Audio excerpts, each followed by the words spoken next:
लेकिन आरोप ये है ना कि आप कुछ लोगों को बुला रहे हैं, कुछ को नहीं बुला रहे हैं। कुछ को दिक्कत ये कि मोदी जी क्यों जा रहे हैं, वो तो प्रधानमंत्री हैं, वो धार्मिक कार्यक्रम में क्यों शामिल हो रहे हैं।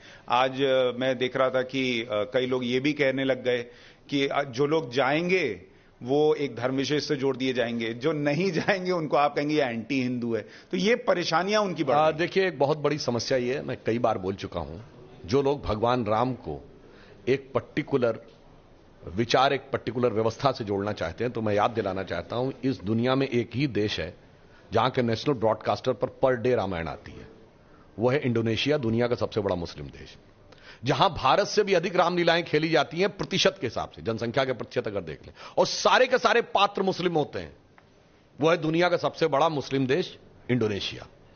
अगर कोई एक ऐसा देश है जहां की फर्स्ट लेडी मानती है कि उनकी वंशावली भगवान राम से है, तो वो है कोरिया। और जाके चेक करिए, कोरिया में 60% लोग नास्तिक हैं। अगर कोई एक देश है जहां का राजा होल्ड करता है title king Rama the 10th, जो इससे पहले थे भूमि बल अतुल्य तेज किंग रामा द 10th, वो है थाईलैंड। वो हिंदू देश नहीं है, आप ये समझिए। और वेस्ट में चले जाइए तो जॉर्डन रिवर के वेस्ट बैंक पे एक बहुत बड़ा शहर है राम अल्लाह। अल्लाह समझ में आता, उसमें राम कहां से आ गया। अब उसके बाद अगर आप देखें तो फेराहों की डायनेस्टी जहां से शुरू होती है, जाके चेक कर लीजिएगा, पहला राजा का नाम है RAMSES, राम से। राम कहां से आया, मैं किसी के ऊपर आक्षेप नहीं लगा रहा हूं, आप खुद सोचिए। और सुमेई प्रोविंस है, जो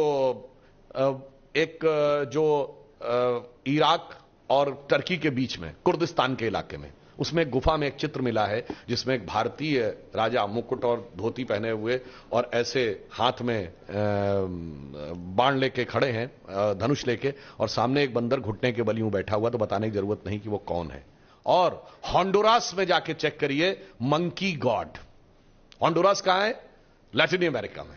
तो पूरब से लेके पश्चिम तक अगर आप देखें तो मुझे इस पे जिन लोगों को फिर भी लगता है कि ये हिंदू हैं और उस कारण से उन्हें आपत्ति है, तो मुझे अटल जी की कविता की वो पंक्ति याद आती है कि मैं अखिल विश्व का गुरु महान, देता विद्या का अमरदान, मैंने दिखलाया मुक्ति मार्ग, मैंने सिखलाया ब्रह्म ज्ञान, मेरे वेदों का ज्ञान अमर, मेरे वेदों की ज्योति प्रखर, मानव के मन का अंधकार क्या कभी सामने सका ठहर। अब आगे समझिए, मेरे स्वर नभ में गहर गहर, सागर के जल में छहर छहर, इस कोने से उस कोने तक, इंडोनेशिया से लेके होंडुरास तक, कर सकते जगती सौरभ में, हिंदू तन मन हिंदू जीवन, रग रग हिंदू मेरा बन। वाह।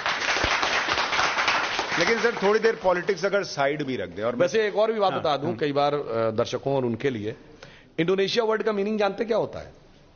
नीजिया वर्ड एक ग्रीक वर्ड है जिसका मतलब होता है द्वीप। इंडो मतलब इंडियन, भारतीय द्वीप। और बहुत से लोगों को शायद ना पता हो कि इंडोनेशिया की कैपिटल का नाम जानते क्या है? जकार्ता।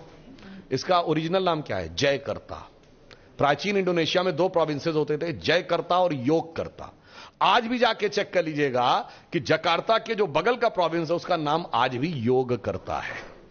तो इससे आप समझ लीजिए कि यह प्रभाव कितना दूर तक था और संपूर्ण विश्व को मार्गदर्शन देने के लिए था।